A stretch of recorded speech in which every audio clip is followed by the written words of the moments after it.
Bom dia, queridos irmãos, que Deus abençoe no nome do Senhor. 2 Reis 20, versículo 1, diz assim: Naqueles dias, Ezequias adoeceu e ficou à beira da morte.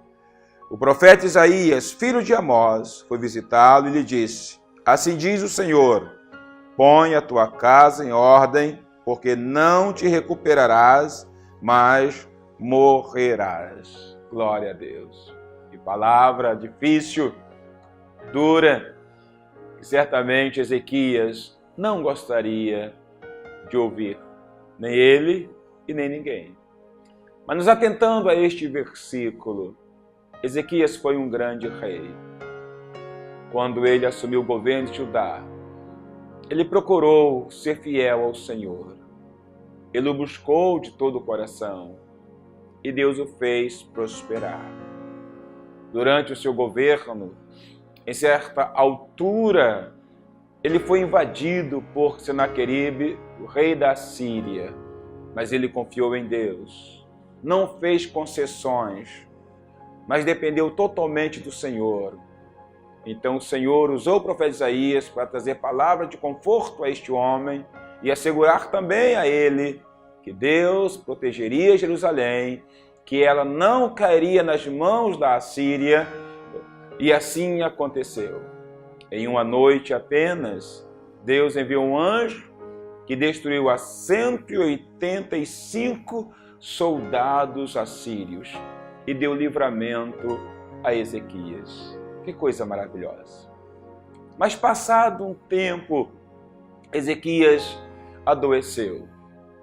A doença era grave e ele morreria desta doença. E Deus então manda Isaías falar com ele, levar uma palavra, a princípio não de cura, não de restauração, mesmo que ele tivesse sido fiel ao Senhor e confiado em Deus no momento mais difícil da sua vida.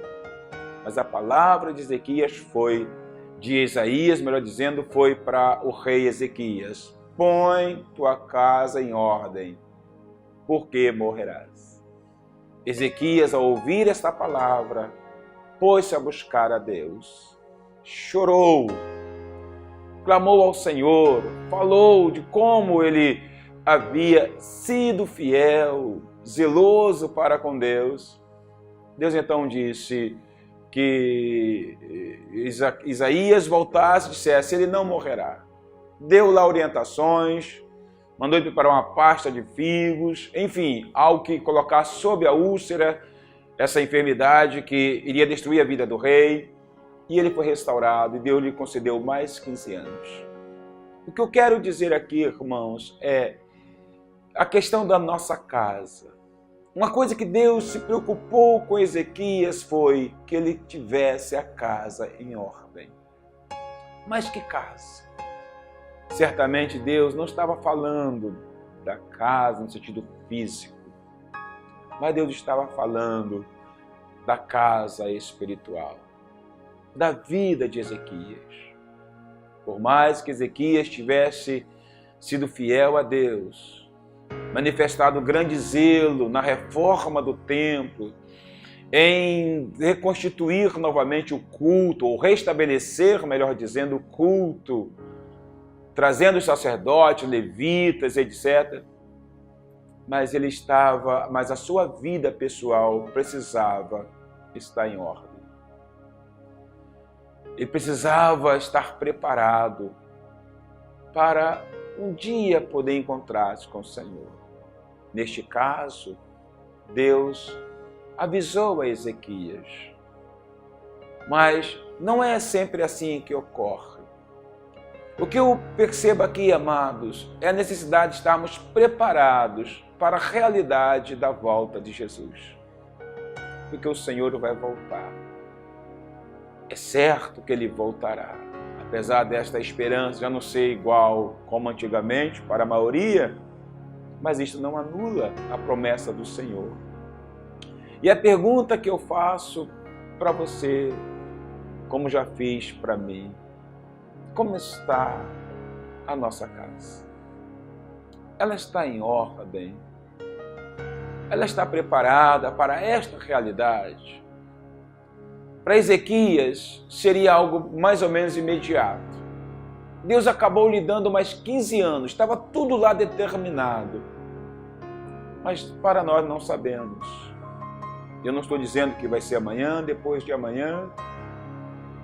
Eu só estou dizendo para você o que eu percebi falar nesta manhã. De que você precisa estar preparado para este encontro com o Senhor. Talvez você seja um excelente líder, um excelente pai, um excelente empresário, uma pessoa idônea, bacana, mas Deus olha o íntimo do coração. Como está a sua casa? Como está a sua vida? Certa vez ouvi uma frase que eu nunca mais me esqueci e de vez em quando falo sobre ela. Essa frase de um grande autor dizia que devemos fazer planos como se o Senhor voltasse daqui a 100 anos, mas viver como se Ele voltasse amanhã. Como está a sua casa, querido? Como está a sua vida com Deus? Põe ela em ordem.